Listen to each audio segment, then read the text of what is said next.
Headline sponsored by Abhilashi Group of Institution. Join us to beat the crowd. प्रधानमंत्री 3 अक्टूबर को करेंगे अटल tunnel Rohtang का लोकार्पण। सोशल मीडिया के विभिन्न माध्यमों से दिखाया जाएगा समारोह। प्रदेश के सभी महत्वपूर्ण स्थानों पर 90 LED स्क्रीन की जाएंगी स्थापित। परवाणु में वार्डों की रिजर्वेशन को लेकर कांग्रेस हुई तल्ख। कांग्रेस कमेटी कसौली ने उपायुक्त सोलन को सौंपा ज्ञापन। 50% महिला वार्डों को रिजर्व करने की रखी मांग। जोगिंदरनगर के द्राहल में धान की फसल हुई खराब। कांग्रेस कमेटी सचिव ने कार्यकर्ताओं संग द्राहल का किया दौरा। बोले बिना जांच सरकार ने बीज किए वितरित, किसानों को दे उचित मुआवजा। और पाउंटा ऐतिहासिक गुरुद्वारा में लौट रही है श्रद्धालुओं और पर्यटक की चहलकदमी। 6 महीनों से पसरा था गुरुद्वारा में सन्नाटा। गुरुद्वारा में जाकर श्रद्धालु शीश नवाते और अरदास करते आ रहे नजर। नमस्कार, आप देख रहे हैं HP 24x7। मैं हूं जनीशा। सभी जिला मुख्यालय, विधानसभा क्षेत्रों और प्रदेश के सभी महत्वपूर्ण स्थानों पर 90 LED स्क्रीन स्थापित की जाएंगी ताकि राज्य के लोग प्रधानमंत्री द्वारा 3 अक्टूबर 2020 को अटल टनल रोहतांग के लोकार्पण समारोह को देख सके। ये बात मुख्यमंत्री जयराम ठाकुर ने वीडियो कॉन्फ्रेंसिंग के माध्यम से मंत्रियों, भाजपा अध्यक्ष, विधायकों और विधानसभा चुनाव 2017 के भाजपा प्रत्याशियों, भाजपा के पदाधिकारियों को संबोधित करते हुए कही।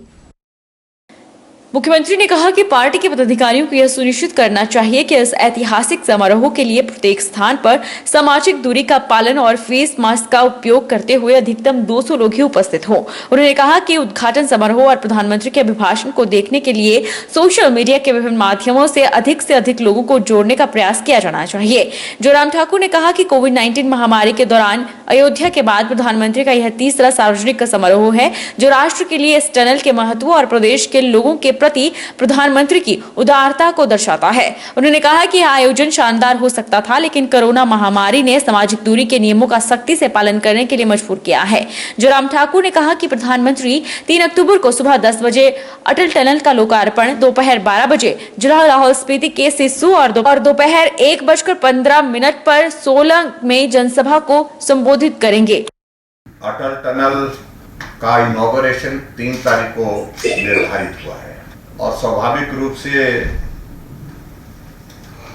हमारे लिए ये प्रसन्नता का विषय है पूरे प्रदेश के लिए। और उस दृष्टि से ये कार्यक्रम भव्य हो जब प्रधानमंत्री जी ऐसी विशेष परिस्थितियों में लगभग 7 महीने के बाद किसी डेवलपमेंटल प्रोजेक्ट को इनॉग्रेट करने के लिए वर्चुअली नहीं एक्चुअली आकर के कर रहे हैं। और ये हिमाचल प्रदेश पहला प्रदेश है पूरे देश भर में जहां इस कोरोना के संकट के दौरान लंबे अंतराल के बाद प्रधानमंत्री जी इस प्रकार के प्रोजेक्ट की इनॉग्रेशन के लिए आ रहे हैं। हमारा पार्टिसिपेशन कुल्लू में भी हो, हमारा पार्टिसिपेशन लाहौर में भी हो, क्योंकि ये टनल जो है लाहौल और कुल्लू को जोड़ती है। क्यों न हम टेक्नोलॉजी के माध्यम से इस कार्यक्रम को हर जगह करें, हर विधानसभा क्षेत्र में करें। फिर यही हमने निर्णय किया 68 के 68 विधानसभा क्षेत्र में इस कार्यक्रम को करेंगे। मुख्यमंत्री जयराम ठाकुर ने वीडियो कॉन्फ्रेंसिंग के माध्यम से प्रदेश के सभी उपायुक्तों के साथ बैठक की और सूचना एवं जनसंपर्क विभाग द्वारा 3 अक्टूबर को प्रधानमंत्री द्वारा अटल टनल रोहतांग की लोकार्पण समारोह के सीधे प्रसारण के लिए LED स्क्रीन स्थापित करने के लिए चिन्हित 90 स्थानों पर बैठने की उचित सुविधा सुनिश्चित करने के निर्देश दिए। 88 जगह 88 स्थानों पर जो है इसकी जो स्क्रीन लगा करके ऑर्गेनाइज प्रोग्राम, उसमें हमने आज ऑर्गेनाइजेशन के अपने सेटअप में भी जो बात करनी थी वो हमने बात कर ली है। तो सभी जगह एक तो डिप्टी कमिश्नर सुनिश्चित करें कि जहाँ भी हमारे ये 88 स्थान जो हमने तय किए हैं, 88 स्थान हमने तय किए हैं, चयनित किए हैं जहाँ स्क्रीन लगनी है, उस स्क्रीन को लगाने के लिए जो वो सुनिश्चित करें वो ठीक तरह से हो और एक्टिवली वो ठीक प्रकार से वहाँ पर काम करें, डिस्टेंसिंग मेंटेन हो, उस बात को सुनिश्चित करें। मास्क पहन करके इस कार्यक्रम में लोग पार्टिसिपेट करें, इस बात को भी सुनिश्चित करें। जोगिंद्रनगर विधायक प्रकाश राणा ने विकासात्मक कार्यों पर विभागीय अधिकारियों की ढीली कार्रवाई पर सख्त रुख अपनाना शुरू कर दिया है। वीरवार को ग्रामीणों की समस्या को अनसुना करने पर विधायक ने कई विभागों के अधिकारियों को फटकार लगाते हुए अपनी कार्यप्रणाली में सुधार लाने की सख्त हिदायत दी है। भाजपा कार्यकर्ताओं को जमीनी स्तर पर मजबूती देने के लिए भाजपा मंडल जोगिंद्रनगर द्वारा कोरोना के दौरान किए गए कार्यों सहित जमीनी स्तर पर भाजपा कार्यकर्ताओं द्वारा किए गए विभिन्न क्रियाकलापों को लेकर मंडलाध्यक्ष पंकज जम्वाल की अध्यक्षता में सेवा ही संगठन नामक ई बुक का विमोचन किया गया है। मंडल जोगिंद्रनगर ई बुक, जिसका नाम सेवा ही संगठन, इसका विमोचन कर रही है। जो पूरे विश्व को जिसने अपनी चपेट में ले लिया था, भारत देश में आदरणीय नरेंद्र भाई मोदी जी के नेतृत्व में और आदरणीय नड्डा जी के जो हमारे राष्ट्रीय अध्यक्ष हैं, उनके नेतृत्व में हमने मंडल स्तर में काम किया है। हमने उसमें फीड द नीडी अभियान चलाया, जिसमें हमने स्थानीय प्रशासन की मदद से हर गरीब के घर में हमने राशन पहुंचाने का काम किया। मुख्यमंत्री वीरभद्र सिंह द्वारा स्वीकृत विकास कार्यों के शिलान्यास किए गए भवनों का पुनः शिलान्यास करना भाजपा सरकार की नूरपुर विधानसभा क्षेत्र में परंपरा बन गई है।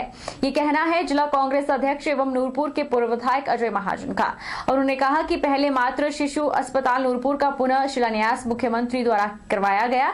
अब जसूर में प्रस्तावित जनजातीय भवन का पुनः शिलान्यास करके निर्माण स्थल बदलकर गाँव चिनवा में कर दिया गया है। मुझे नहीं समझ आई क्यों वहां पे शिफ्ट किया। ये एक 4 किलोमीटर दूर जहाँ पे ना बस जाके ना कुछ जाता है, और जितने यहाँ पे हमारे स्थानीय लीडर्स हैं, इनसे किसी कंसल्ट नहीं किया एसटी ने। ये जो एक सेंट्रल जगह है, यहाँ पे हमारी नूरपुर चुनाव क्षेत्र में 8-10 हज़ार एसटी फैमिलीज हैं और इनके रिश्तेदार बाहर आते हैं, और कई फैमिलीज हैं जिनके घर भरमौर में भी हैं। अलग अलग जगह है जो ऊपर नीचे, मतलब गर्मियों में ऊपर जाते हैं, सर्दियों में यहाँ पे आते हैं, और इनके घरों में फंक्शंस भी होते हैं, तो उसके लिए सेंट्रल जगह थी। अब इन्होंने आनंद फानंद में ये जो नई जगह इन्होंने का शिलान्यास किया, ये मैं माननीय मुख्यमंत्री से श्वेत पत्र मांगना चाहता हूं, क्योंकि उनके पास पीडब्ल्यूडी डिपार्टमेंट है और फाइनेंस भी उनके पास है, और ये खुद फॉरेस्ट मिनिस्टर है। क्या ये जहां पे नई बिल्डिंग का शिलान्यास किया, क्या इसकी फॉरेस्ट क्लियरेंस मिली हुई है? सोलन जिला की परमाणु नगर परिषद में सभी राजनीतिक पार्टियों को विश्वास में लेकर महिला वार्डों को रिजर्व किया जाए, इस मांग को लेकर कांग्रेस कमेटी कसोली ने उपायुक्त सोलन को ज्ञापन सौंपा।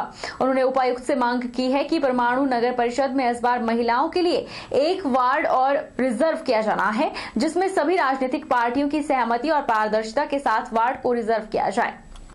कांग्रेस कमेटी के प्रदेश प्रवक्ता रमेश चौहान की अगुवाई में सौंपे गए ज्ञापन में उन्होंने मांग की है कि रोस्टर के हिसाब से पूरी पारदर्शिता के साथ 50% महिला वार्डों को रिजर्व किया जाए और सभी राजनीतिक पार्टियों के प्रतिनिधियों के सामने वार्डों को महिला वार्ड या अन्य किसी कैटेगरी में रिजर्व किया जाए।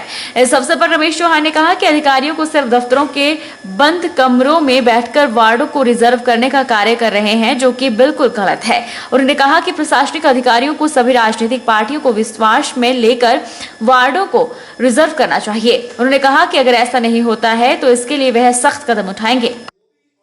अभी हाल ही में परवाणु का एक और इशू आया, रिजर्वेशन के बाद एक और सीट को रिजर्व करने की बात चल रही है महिलाओं के लिए।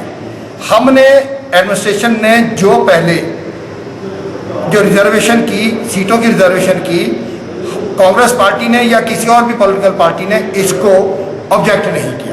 अब जब एक एक्स्ट्रा सीट और करनी है, देखिए इसमें अभी जिलाधीश महोदय से हमने जो बात की, उससे हम फिलहाल हम ये नहीं कहते कि हम पूरी तरह सेटिस्फाइड हैं, फिलहाल हम सेटिस्फाइड हैं कि उन्होंने कहा कि अगर एक वार्ड कहीं गवर्नमेंट ने कोई ऐसा कोई नोटिफिकेशन किया, डिपार्टमेंट कोई नोटिफिकेशन किया, हम उसमें हर एक रिप्रेजेंटेटिव को, हर एक पॉलिटिकल पार्टी के रिप्रेजेंटेटिव को बुलाएंगे और उनके सामने करेंगे। बट मेरा उसमें उसके अलावा मेरा एक वो ये अनुरोध है, ये है कि जब भी आप कोई भी ऐसी प्रक्रिया अपनाते हैं, जब भी आप ऐसी कोई है, तो इन चीज़ों के लिए नालागढ़, बद्दी और अर्की का भी जो है उसमें ध्यान रखा जाए। उत्तर प्रदेश के हाथरस में 19 वर्षीय युवती के साथ रेप और मर्डर मामले के खिलाफ रोष की भावना अब देवभूमि हिमाचल में भी देखने को मिल रही है।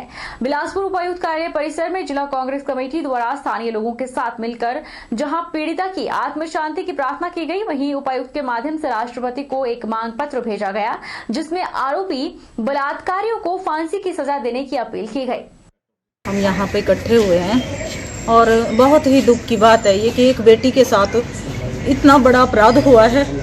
मैं कोई शब्द इस्तेमाल नहीं कर सकती हूँ यहाँ पे, क्योंकि देखो किसी की भी बेटी हो, चाहे वो किसी हिंदू की है, मुसलमान की है, या वो किसी बड़े ठाकुरों की है, या किसी की भी है, या दलित की है, बेटी तो आखिर बेटी है ना, उसकी इज्जत तो एक इज्जत होती है ना।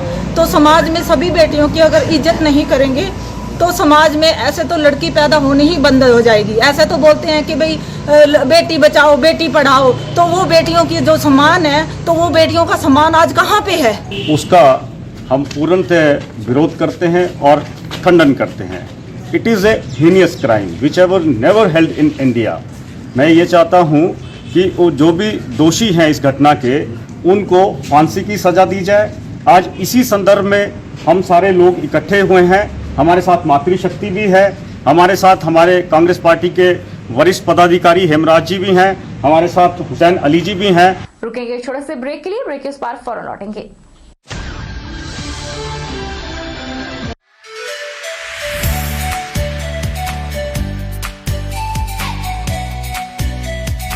Abhilashi Group of Institution, where you can get admission in 2020 and 21 for BTech in Civil, Mechanical, Electrical and Computer Science Engineering, Diploma in Civil, Mechanical and Electrical Engineering, B Pharmacy, B.Ed, D.L.Ed, MSc, Physics, Chemistry, Botany, A&M, GNM, BSc Nursing and Post Basic BSc Nursing courses. For detailed inquiry, please contact Abhilashi Group of Institutions near Chowk, Tehsil Bald, District Mandi, Himachal Pradesh.